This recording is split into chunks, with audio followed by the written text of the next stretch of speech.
Hello mga kapuso! Na-miss po namin kayong lahat at panigurado rin po kami na excited na rin kayo mapanood ang susunod po mga mangyayari sa kwento ni Sahan. Paalala ko lang po sa ating mga kapuso abroad, pwede niyo po mapanood ang ating full episodes sa GMA Pinoy TV. Tama! Tara po, ipagpatuloy na po natin ang panonood.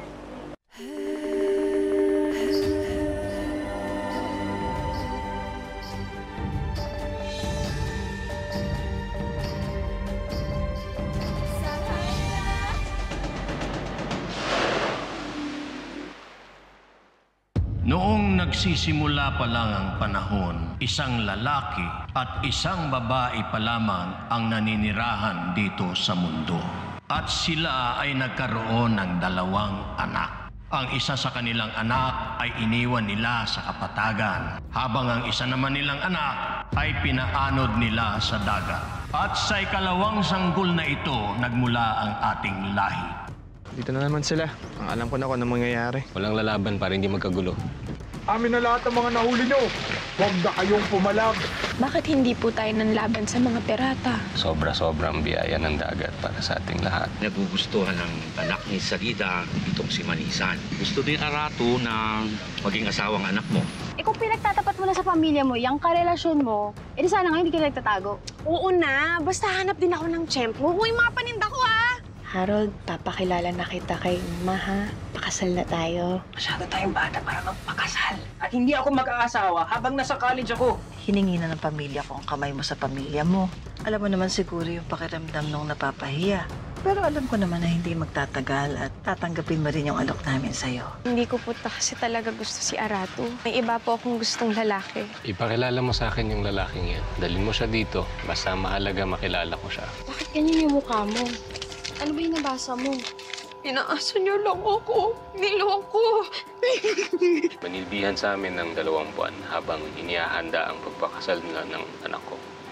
Maging ulirang asawa ka, mapagmahal, malambing. Ingatan mo ang dangal ng asawa mo. Huwag kang gagawa ng nakakahiya o kahihiyan ni Arato. Wala siyang sakit. Nagdadalang tao si Manisan. May isa pang buhay na humihinga sa kanyang sinapupunan. Paano po siya mapubuntis? Wala pa po nangyayari sa amin. Mahaba ng eksperyensya ko sa panggagamot at pagpapaanak. Alam ko ang mga palatandaan ng isang buntis. Kaya sigurado ako, nagdadalang tao si Manisan.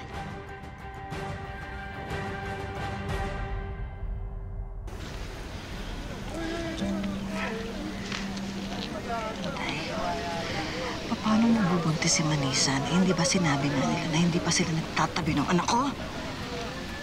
Huwag tayo mag-usap dito. Doon tayo sa loob. Doon natin liwanagin to. Siguraduhin mong talagang hindi buntis ang anak mo.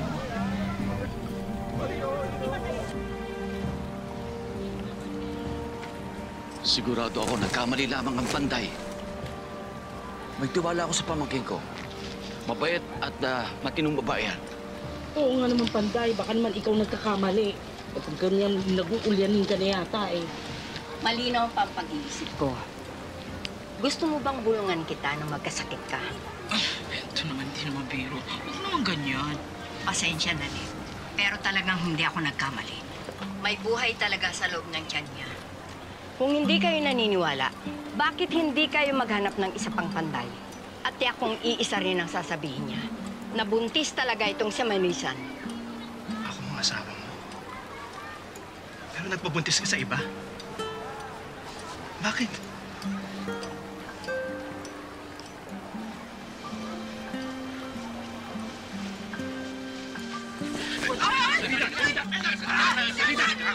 Huwag mong sasaktan ang anak ko. Huwag niyong pairali ng galit. At ba't hindi ako magagalit sa inyo? Kaya lang naman pala kayo tumanggap sa alok naming kasal dahil naghahanap kayo ng ama para maging ama nitong babaeng nito. Hindi ko po alam na buntis ako. Ngayon ko lang din po nalaman. Pero kanino ka nga nagpabuntis? Wala na siya. Hindi ko alam kung nasa siya maniwala kayo. Hindi ko alam na buntis ako. Paano mong hindi malalamang buntis ka? Eh matagal ka na hindi dinadatnan. Sigurado akong alam mo yon, sinungaling ka! Basta Salida, Arato, ano lang desisyon mo ngayon? Hindi ko alam. Ako na ho magdidesisyon para sa amin. Hindi namin matatanggap yung batang dinadala mo. At bilang ina, ayoko rin na napapahiya ang anak ko sa mga tao dito. Kaya hinihiling ko sa inyo, ipawalang bisa niyo ho yung kasal nila ngayon din! Salida, huwag kang padalos-dalos. Isang biyaya para sa atin ang bata. Bakit hindi nyo na lang tanggapin? Arato, pag-usapan natin to. Hindi na. Hindi ko aakuha ng anak ng ibang lalaki. Napakawalang hiya niyo talaga. Matapos na gumastos kami ng malaki, ito pa ang mangyayari. Isoli niyo yung natitirang song na hawak ninyo. Yung mga naitatago niyo pa. Mga walang hiya kayo, mga sinungaling. Mga magnanakaw! Salida, tama na. Nagkakasala na bibig mo. Sa labas na lang tayo mag-usap. Tara na.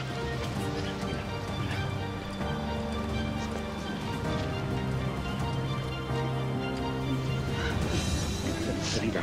Abu Salida, ano po nangyari? Totoo po bang buntis si Manisa? Tama na. Huwag yun ang pagchismisan pa. Lalaki rin siya ni Marisa. Malalaman din nilang lahat. E di sabihin na natin. Oo! Totoo!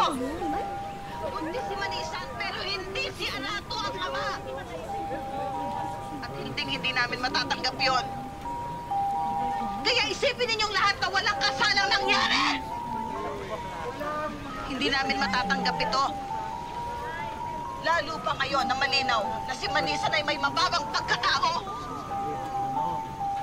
Hindi ko gugustuhin na siya maging ina ng mga anak ng anak ko. Isa pa, galit na galit din ang pamilya ko sa pamilya nila. Dahil pinahiya nila kami ngayong araw sa inyong lahat. Kaya pakiusap. Huwag si Arato ang pagtawanan ninyo. Huwag ang anak ko ang pagtawanan ninyo. Magalit kayo. Diyan kay Manisan. Kay Manisan kayo magalit. Naging isang kahihiyan siya sa pamilya ng panlima natin. Salida. Wala siyang kakwenta-kwenta! Salida, tama. Wala siyang kwenta! Salida, tama na. Mga walang hiya kayo! Tama na. Nagkakasala ng bibig. Bitiwan mo ako! Nagkakasala ng bibig. Bitiwan mo ako! Tara na! Mga walang hiya kayo! Salida, tama na. Huwag mo akong pigilan! Arato!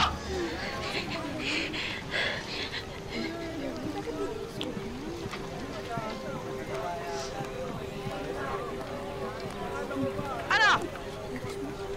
Magchismoso kayo! Wala na kayong ginawa kasi magchismin. Ang tingin kayo ng tingin dyan. Mainit ang ulo ko ngayon, ha? Kung ayaw ninyo magalit ako, baka hindi ko kayo matansya. Magdilim ang paningin ko, masaktan kayo, ha? Ikaw, isa ka ba? Sige, umalis kayo dyan! Magchismosa! Bias kayo! Tama na! Dito pa sila! Anong ginagawa-gawa ninyo dyan? Lumayas na kayo! Ara!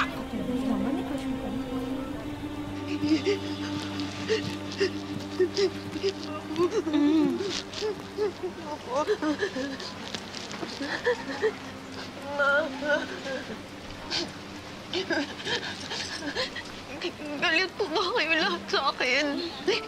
Pasensya na mo. Hindi ko akalain na buntis ako. Akala ko po talaga, akala ko nahuli lang yung kabuanan ko. Pasensya na, hindi ko talaga alam na buntis ako, ma. Hindi lang sarili mo pinahiya mo. Si Alari, panglima dito. Ano pang mukha niya ang maiharap sa mga taga rito? Ano ngayon ang plano mo, Alari? Babarin mo ang kwintas at hikaw na suot mong Manisan. Kunin mo yung natitirang pera sa baul, Dalmina. Pati na rin yung mga gamit na binigay nila. May kipagsundo ako sa pamilya ni Arato para maging maayos uli ang samahan natin lahat dito sa kampong.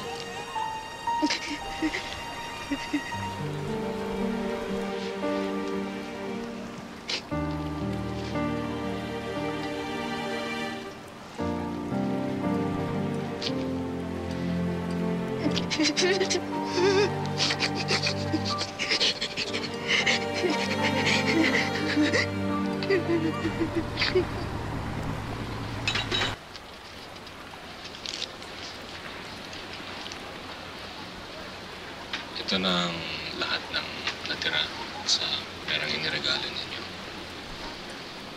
Sinusoli ko na pati ang iba pang song. E paano na yung lahat ng nagastos namin? Mahigit na 40 milyon na. Hindi na maaaring singilin, Salida, ang nagastos na. Kaya nga ho ako naiinis eh. Dahil hindi na ho maibabalik lahat ng nagastos namin. Pagkatapos ngayon, para ho kaming niloko, para ho kaming naisahan. Pagkatapos ngayon, may gana pa kayong humarap sa amin dito? Kawawa naman, ano? Mas nakakaawa sa Rato. Walang kaalam-alam. Mas maawa kayo sa panglima at higit siyang pinahiya ng anak niya.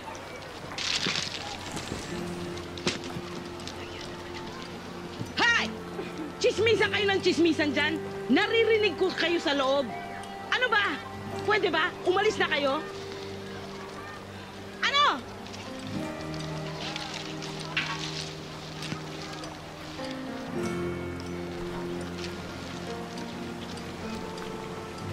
Hayaan mo, Manisan. Kung ano man marinig mo, malilimot din ang lahat.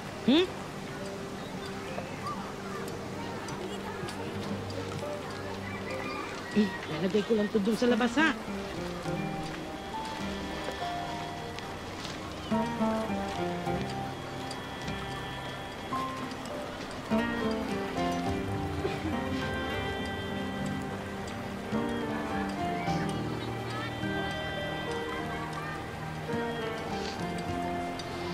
Salida, naintindihan namin ang galit mo. Kaya humihingi kami ng paumanhin na kapalit ko. Tungkol dun sa mga nagastos ninyo, huwag kayong mag-alala. Ibabalik namin para naman mabawasan ang sama ng loob ninyo sa amin ng anak ko. Sana nga maibalik ninyo. 40 milyon, tandaan ninyo. Oo, Salida. Arato, sigurado ka na ba na gusto mong hiwalayan ng anak ko? Kung desidido ka na dyan, bilang ama at panglima ng kampong na ito, pinapawalang bisa ako ang kasal ninyo ng anak ko. Mula ngayon ay pwede mo nang ituring ang sarili mong binata uli. Muli, humihingi ako ng tawad sa mga nangyari. Papa Osman.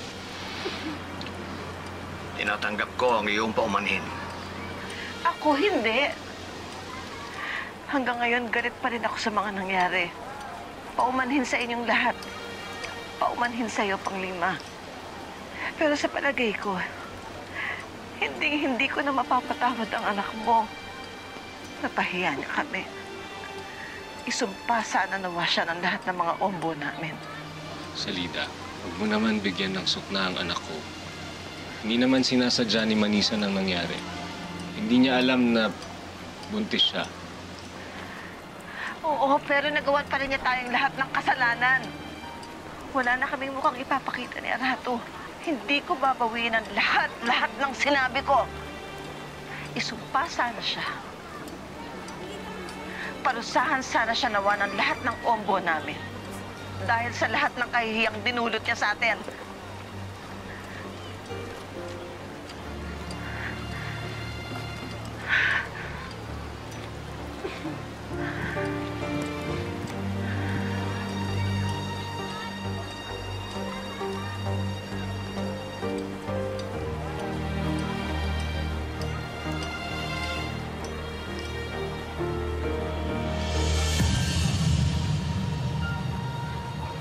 Sobra naman magsalita yung si Salida. Alam mo, kung hindi ko naisip na pinuno ako dito, pinatulang ko na yan. Tama na, dito na tayo. Baka marinig ka na isa.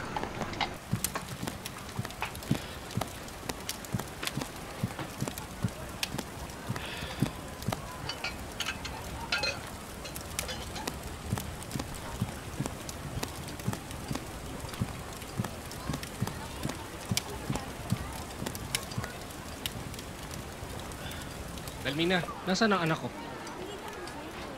Aba, ewan ko, hindi ko alam kung nasaan si Manisan. Pagpasok ko kanina dito, wala na siya.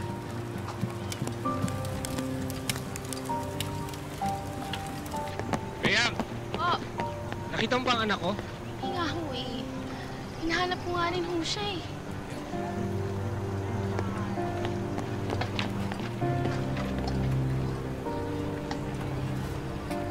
Umalis si Manisan! Wala ang kanyang palaw! Oh!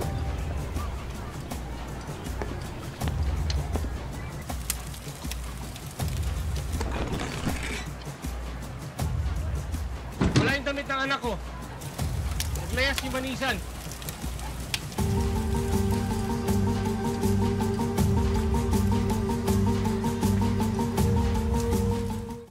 Ma'am, sir! Sintro! Oo, Sintro. Kuya, saan po papunta yung bangka? Pasentro po yan. Paalis na nga po yan eh. Kuya, magkano po para sa isa? Mamaya na, ma'am. Sakay na po kayo. Magsukol.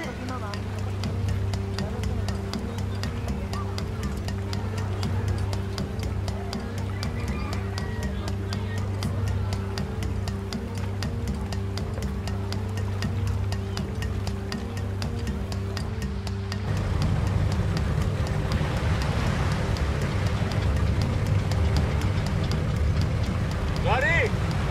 Oh! Nakita mo ba anak ko? Hindi! Wala ka nakita bangka? Wala! Sige!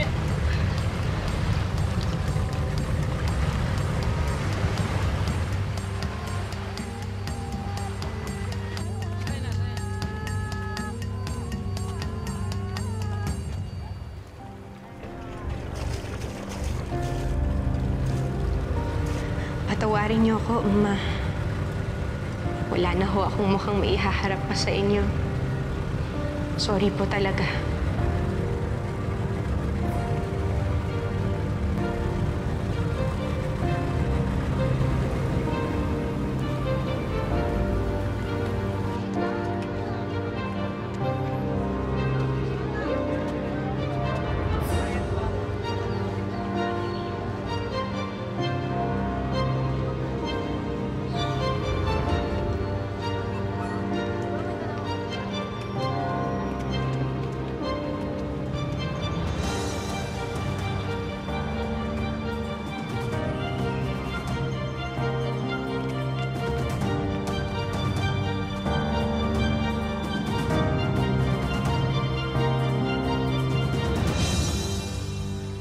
Babu, kaklase po ako ni Lloyda nung elementary kami. Nakarating na rin po ako dito noon. Siguro po, dalawa po, nung birthday po niya. Ganon ba? Pero wala na dito si Lloyda. Nasa Saudi na yung pamangkin ko. Doon na siya nagtatrabaho. Ay, ganun ho ba?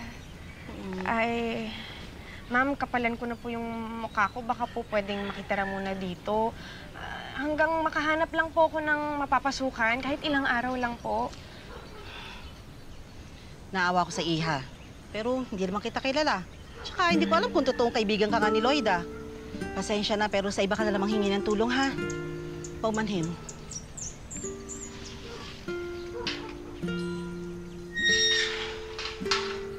Anak, sabi niyo na ba ako dyan?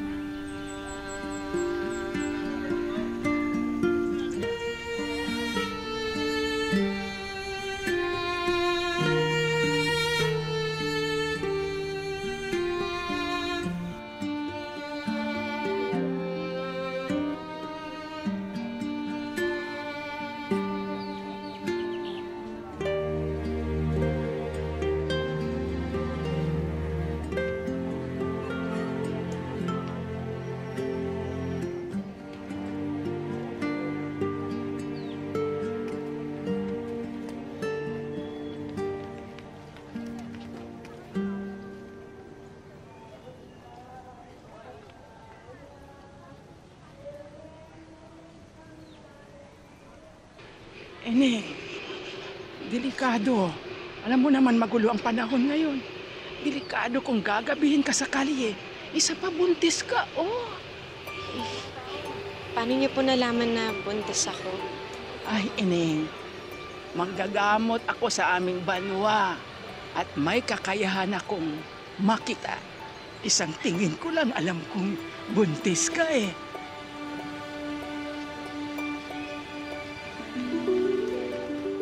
Oh, ayan oh. Tama ako. Buntis ka nga.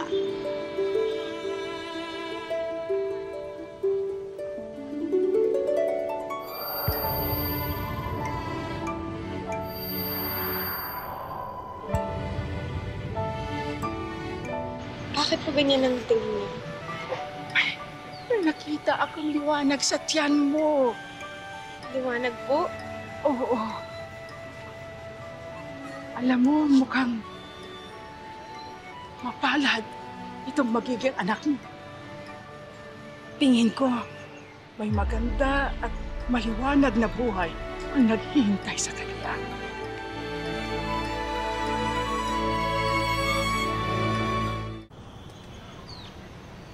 Ano pinagsasabi niyo, Umbadanda? Oo, maniwala ka. Magiging mapalad ka. Maswerte yan. Siya ang magdadala sa'yo ng magandang buhay. Maniwala ka. At makikita mo, kikilalanin siya. Hahangaan siya ng lahat. Parang hindi naman po posible yun. Ako po yung ina nito. Wala naman po akong ibang dinala kung hindi bibigat na problema. Kung ganon, siya ang tutubos sa'yo. Siya ang magtataas sa'yo. Kaya ingatan mo siyang mabuti. Malayo ang mararating ng batang yan. Kaya huwag mo siyang pababayaan. Alagaan mo siyang mabuti. Maswerte ka na.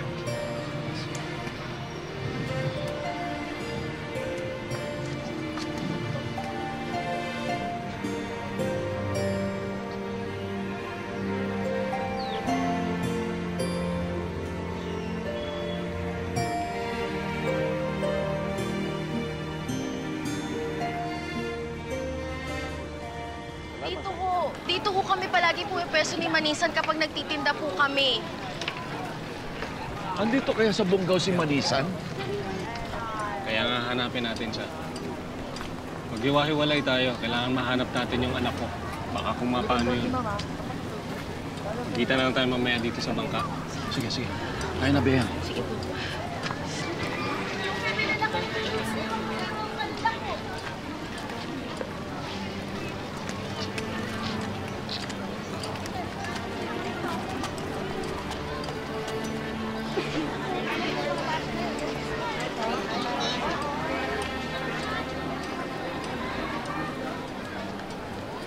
Alari,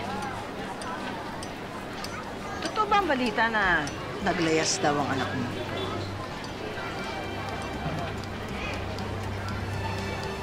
Huwag kang matuwa, Salida. Hindi masasama ang ugali ng mga sama-dilaot para ikatuwa mo ang hindi magandang nangyayari sa ibang tao. Hindi ganyan ang itinuro sa atin ng ating mga ombo. Bakit naman masamang ikatuwa ko na naglayas ang anak mo para hindi na magpakita pa sa pamilya natin? Siguro wala nang mukhang maiharap ang anak mo dito sa mga tao. Kaya tuluyan na siyang naglayas dito.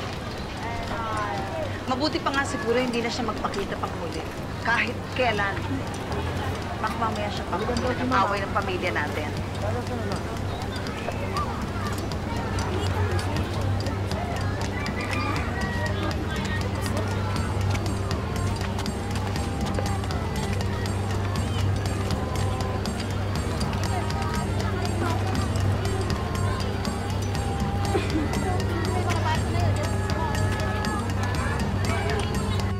Bakit mo isip ikaw pwede, Tindela? Ikaw ba lunong makbilang? Meron ka experience sa paktinda? Opo, sir. Nakapag-aral naman po ako hanggang grade 6, kaya marunong ako magbilang. At saka, dati po, nagtitinda ako sa may Bungaw. Oh, yun pala. Bakit ikaw apply pa sa akin? Ayoko na pong bumalik doon. Saka ko wala pong kabubuhay dito, kaya, sir, sige na po, tanggapin niyo na ako. Kahit po, pagkain lang yung pangsweldo niyo sa akin. Oh, sige, sige. Ikaw pwede na trabaho dito. Basta pagkain lang sweldo mo, ah. Opo, sir. Okay na yun. Pagkain lang. Halika, Ako na tulong muna. mo ko. Magsala na tayo.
Manisan, Manisan, Manisan, Manisan, Manisan.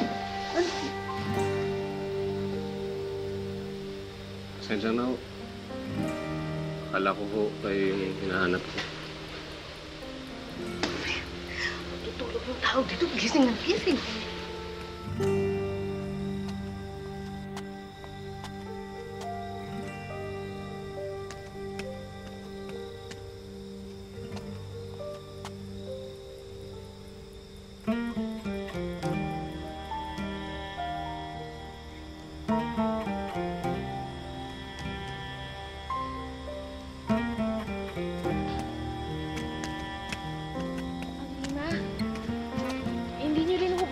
Manisan? Hindi namin siya makita. Baka naman hindi talaga siya dito sa Bunggaw nagpunta. Hindi siya dapat umalis eh. Buntis siya eh.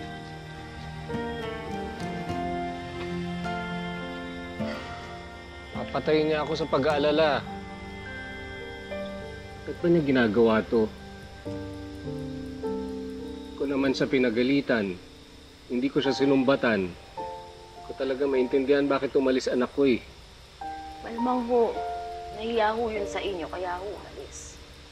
Ama niya ako. Kilala niya ako. Alam niyang tatanggapin ko siya kahit na ano nangyari sa kanya eh. Kaya hindi siya dapat umalis. Hindi siya sanay mamuhay sa ibang lugar. Doon sa atin, sa dagat, oo. Pero tsak ko kung nasan man siya ngayon, hindi maayos ang lagay niya.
Na lang ngayon, anak, ha?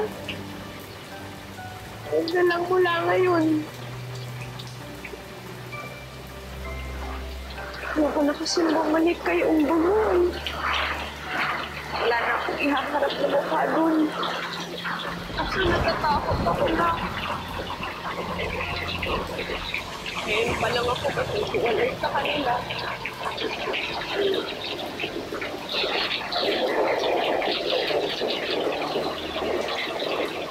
Eh, sana. Ano totoo yung hinihingin ng babae? No, ikaw na lang pag-asa ko, ha?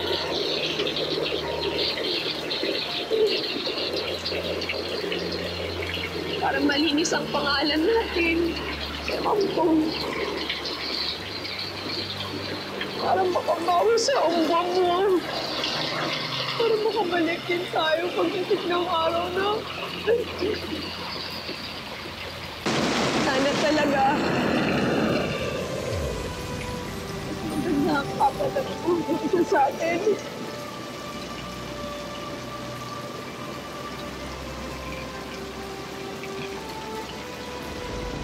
Sige.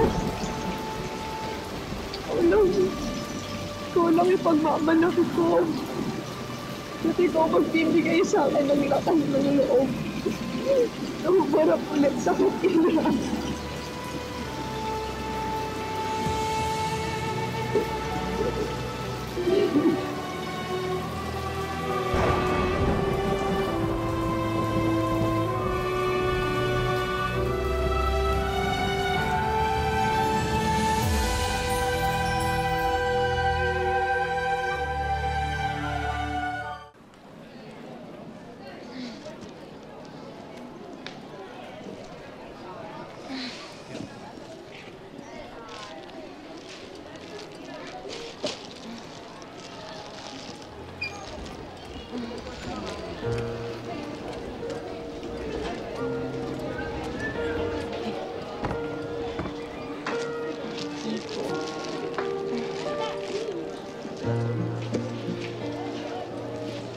bigat po. Ang bigat.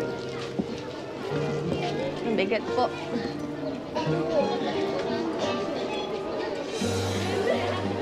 Mag-support po.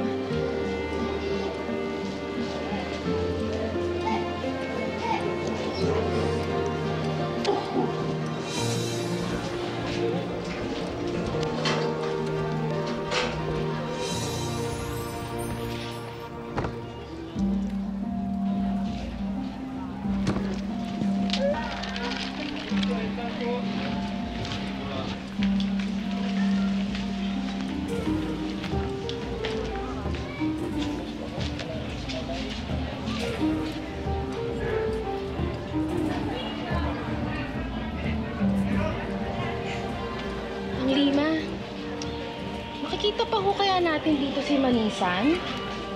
Sana, Beyang. Kaya talasan mo yung mata mo. Sana makita natin siya.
Wala rin si Manisan sa lugar na to.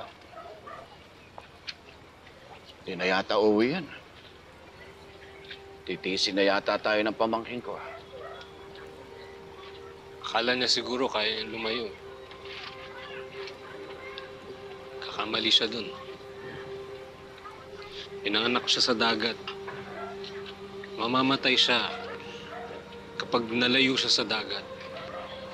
Alam niya yun eh. Dinikdik ko sa ulo niya yun. Mapapahamak lang siya kapag nalayo siya sa lugar natin. Hindi niya alam kung paano mabuhay dito sa kapatagan.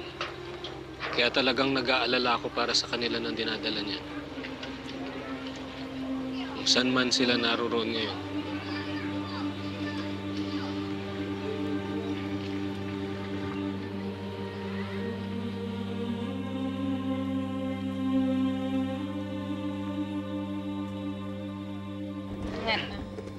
Tuloy-tuloy daw ang itinakdang all-out war laban sa mga rebelde.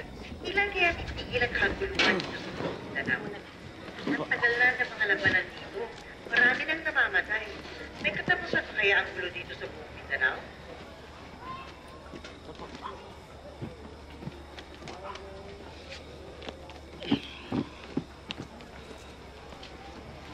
Ate, ano pong nangyari sa inyo?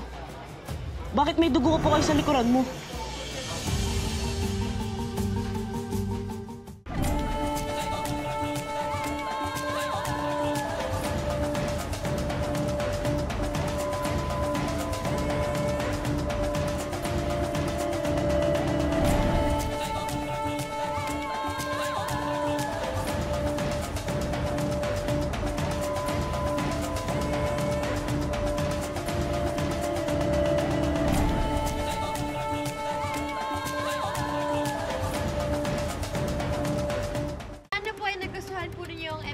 namin ngayon, mga kapuso. Para sa mga kapuso abroad, panoorin niyo ang aming mga susunod na episodes ng GMA Pinoy TV